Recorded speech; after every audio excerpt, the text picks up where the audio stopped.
get fancy if you like, okay? Instead of perfectly competitive output markets, have a downward sloping demand curve in the output market, and then you get a downward sloping marginal revenue curve. You can do other fun things. Maybe you allow the firm to charge different prices to different consumers, so-called price discrimination. Maybe the firm can produce multiple products. Maybe there's some strategic interaction among the firms, and you're looking for a so-called Nash equilibrium, something like that. But the basic logic of the problem is still the same. Okay?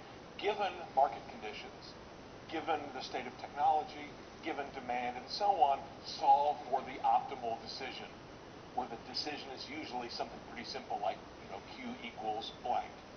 Okay? What's wrong with this? Well, first of all, these kinds of models abstract from, it's a polite way to say ignore, right? Time and uncertainty. So production is instantaneous, and there's no real uncertainty about what consumers will do once the product is produced. There's no causality. There's no causal explanation for prices.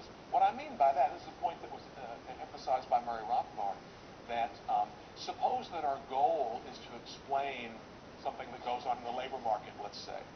What determines the wages that are paid to laborers in particular occupations? How do they do that in the standard treatment? Well, there's a market for labor with supply and demand curves. Okay? Where does the demand curve for labor come from? Well, we start with a model of a profit maximizing firm